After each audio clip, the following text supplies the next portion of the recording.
What's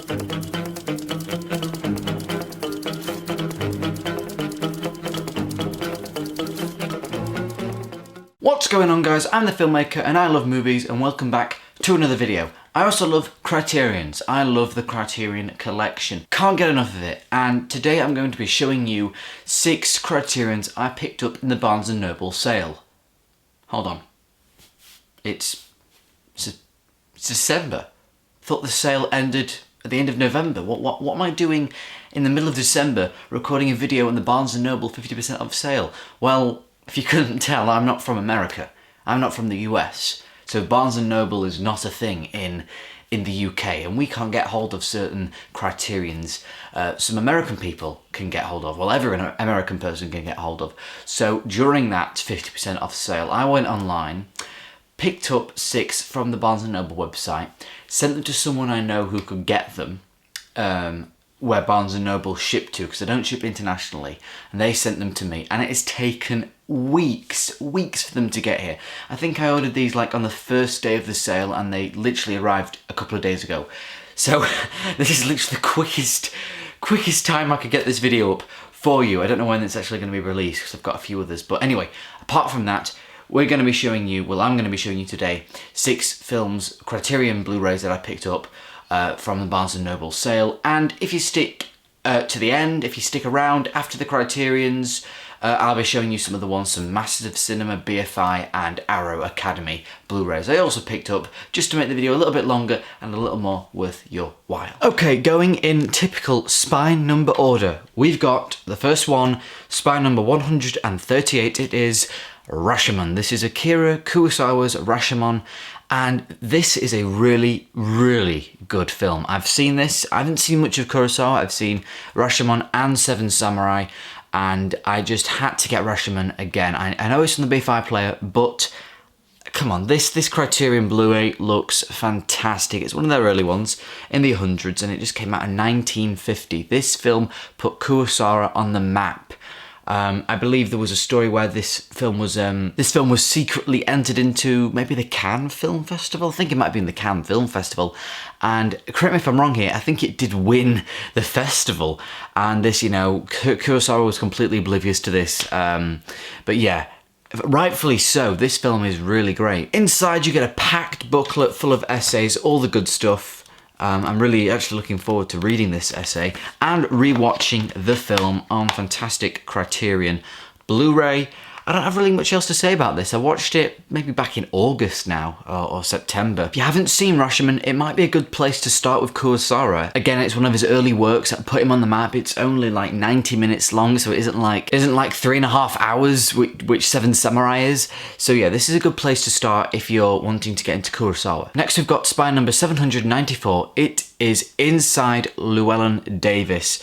Now, I recently watched this film since I was wanting to watch and rewatch some more Coen Brothers films. This one was on, I believe, Amazon Prime, and I didn't realise that there was a Criterion of this up until I was just browsing through Barnes & Noble's website, and yeah, this is a really good Coen Brothers film. It's quite melancholic, it's shot really well, but it's also quite relaxing.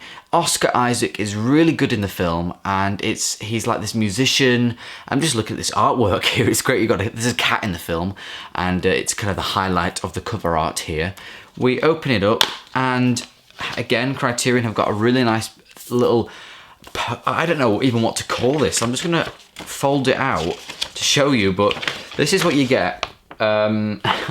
Just loads of writings on the film, but on the back, it's almost like a poster. If you wanted this as a poster, there you go. Really lovely artwork there of Oscar Isaac on the guitar. So yeah, if you haven't seen Inside Llewellyn Davis, give it a shot. Next, we've got spine number 800, and it is The Graduate. The Graduate. The framing, the editing in this film. This is what the film is really known for, the framing and the editing, because it is superb, and I need to watch it again. But I just remember being floored by how great the framing and editing was. But I'm still not sure if I fully was invested in the story of this, but Dustin Hoffman, one of his early roles, this is 1967, and Hoffman is good in this as well. It's a bit of kind of Hollywood history as well, because this is one of the films that was definitely challenging the kind of the Hollywood golden age thing, and this was kind of the transition into the new era of Hollywood, into the 70s. So yeah, it is definitely one to check out. It's also got a great soundtrack by Simon and Garfunkel. Next up we've got spy number 834. It is Blood Simple. Yes, kind of a Coen Brothers theme we've got going on here. This is a Coen Brothers film that I haven't seen yet. No, this is, I do believe, well, Joel Coen directed this one. And I do believe this is his directorial debut, and it's meant to be quite good. I really like this artwork here, so you kind of got the neon signs of Blood Simple, a car out there and someone crawling on the pavement. That's really nice.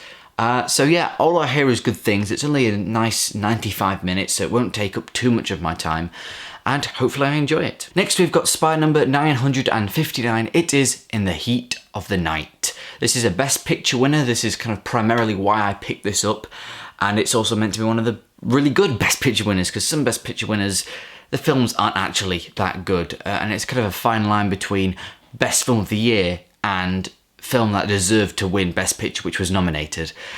So yeah, I do hear really good things about this film. It's kind of it's a gritty crime film, again from 1967, just like The Graduate, another one of those films that was transitioning over into the new era of Hollywood, like Midnight Cowboy as well, which I won Best Picture in 1969. So you can see the Academy as well rolling with this new era of filmmakers and exploring new themes in these very dark genres of crime. And finally, we have 1051. It is The Elephant Man. This is another great film, and I have seen The Elephant Man. That's why I think it's great. But yeah, it's on my mind a lot for some reason. Maybe because of how good it is.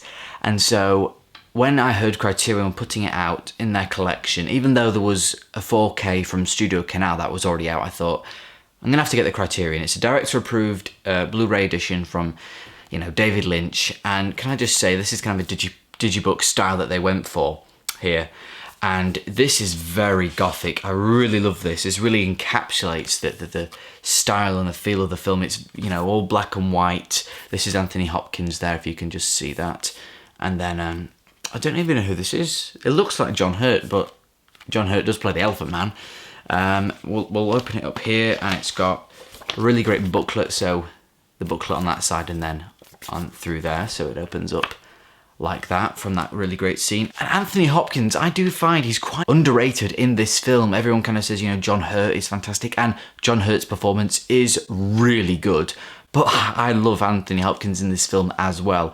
He is also super good. Right, so that was every Criterion I got from the Barnes & Noble sale, just 6, but I'm very happy with what I got. Now moving on to some of the Blu-ray pickups that I've picked up throughout the weeks, throughout November, through the Black Friday sales and things, so I haven't shown them off yet, so I'll show them off now, starting with BFI. So I only picked up one BFI Blu-ray last month, and it is, of course, La Haine.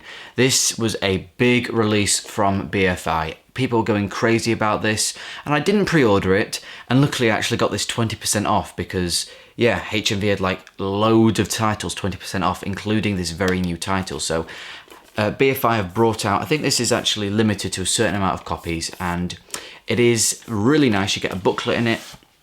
I don't actually have an edition of a film from BFI quite like this. They've updated their casing now to Criterion casing, which is quite nice, and wow, the special features, that's all the special features. So they've really done a brilliant job on just a packaging, and obviously, and special features wise, they've done a great job so far. I still need to watch La Haine. I'm sure it's fantastic, and I'm sure the restoration is great as well. You get 2 discs in here, and a really, really stacked booklet, like really stacked. So that is great also. And both the Blu-ray disc and the booklet is, of course, in this nice kind of slip we've got here, containing both of them. It's not a hard one. It doesn't need to be kind of a hard cardboard one. It's nice, it's fine. And I'm really looking forward to actually watching La Haine. Next, I've got 2 Arrow Academy titles because HMV also had 50% off on some selected items as well, and some Arrow titles were in there, so technically I got a buy one get one free with some Arrow. So I got Robert Altman's 3 Women, and I've been wanting to watch a few more Robert Altman films. I've got Gosford Park as well, and I've seen Nashville, which I did think was quite too long, and it was just... I get now that Robert Altman's style, at least within Nashville and McGabe and Mrs. Miller, is kind of like, there's not much story to it, it's kind of just the characters hanging out in this world. I don't think it worked that well for Nashville, but I did really like McGabe and Mrs. Miller, so we'll see if I like Three Women, Scott Sissy Spacek, and a Robert Altman regular, Shelley Duvall. So yeah, I'm hoping to enjoy this. I did like McGabe and Mrs. Miller, as I already said, but I'm not too keen on Nashville, so will this film meet in the middle, or will I enjoy this as a really great Altman film? And I also got Bicycle Thieves. This film is really great. It is, of course, kind of the quintessential Italian neorealistic film, so if you want to get into Italian neorealism, this is a perfect place to start. And I enjoyed it quite a bit. I think I might want to watch it again, though. It wasn't kind of... A lot of people kind of rate it 5 stars and things. I didn't think it was like a masterpiece, but it still is really good. And like I said, if you're wanting to get into Italian neorealism, this is a really good place to start. I also forgot to mention about Three Women. It actually has a booklet in here, which I've never actually got with an Arrow film before, so I think I was quite lucky here to get a booklet with this.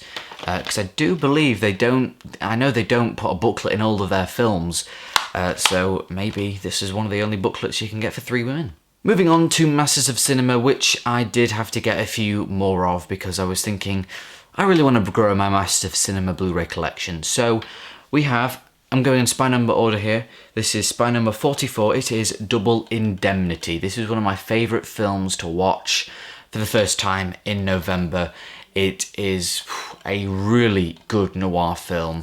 So well scripted, so well acted, and the camera work. It is just film noir encapsulated in this one film. I don't really know what else more to say about it. I've written a letterbox review. I spoke about it in what I watched in November video. All I can say is go watch it. Why do you just go watch it? Go buy this Blu-ray of it and watch it. Now I've got spy number 200. It is The Last Waltz. This is actually a Scorsese documentary. It's been on my radar for quite some time now, and so I thought, while I'm here, while I'm at Masters of Cinema, I want to get every Scorsese film on Blu-ray, and this was one of them, so I chucked it in the basket, and I've still yet to watch it. If anyone's seen this, please tell me if it's any good, because I've seen a few of Scorsese's music documentaries, and they're okay, they're pretty good. So hopefully I enjoyed The Last Waltz. I've got spy number 231. It is Crisscross. Because I was buying these in November, it was Noirvember, so Crisscross is quite a well-known noir film. And I thought it was solid, it was good. There was a flashback in the film that just went on for way too long, it gave us too much information, but there's not much I can really say about this film. There's some really good visuals when they do the heist thing with like gas and stuff. That looked really cool.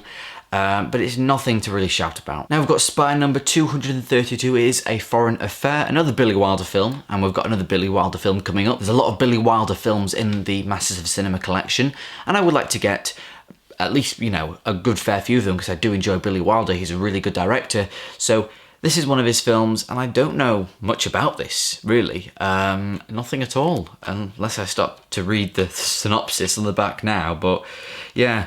There's A Foreign Affair. If anyone's seen this film, let me know. Is it any good? And of course, the other Billy Wilder film that I was just referencing is Five Graves to Cario. This is spy number 237, and this is one of his kind of a spy war films as well.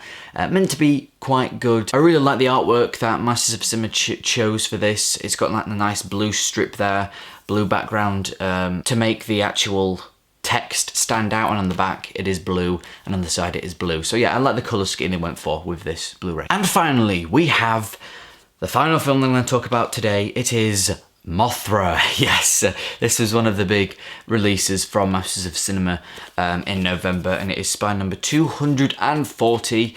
Now, of course, this isn't high cinema, this isn't high art or anything, but they put so much effort into this release. It's so nice, like, just the really lovely colour scheme of the pink and the yellow. It's really great. We take all of these out of this nice hard case. By the way, I do believe all the contents within this special edition, except for the Blu-ray, are limited to like 3,000 copies usually. So we'll take the nice hard case away. put the Blu-ray down, and we have a booklet with us, which is really good. I had a read of this, and it's fascinating. We also get a poster, which we don't usually get with a Masters of Cinema kind of limited edition release. I'll just unfold it. We have the Japanese version, which is quite nice. And we have, to looks to be the American version as well. Oh, the American version of the poster, which is, again, really nice if you're a big fan of Mothra. And of course, this is the Blu-ray. There is like a reversible thing here, so you can have it to the pink cover, but I thought, well, we've got the pink and yellow colour scheme going on with the hardbound case, so I thought I'd flip it over to the Japanese one. So yeah, that is it. It's not a masterpiece, it's not even that great, but it's history. It's a product of its time. It is, the structure of the film is like identical to Godzilla and, probably even King Kong as well. And you also get these two little twin ladies here singing the Mothra theme tune. They also pop up in the Godzilla Showa era films as well. So there you have it. That is, this is one of the biggest movie hauls I've done in quite recent times, actually. So thank you all so much for watching. I appreciate everyone's kind comments, and I will see you again in the next video. Bye.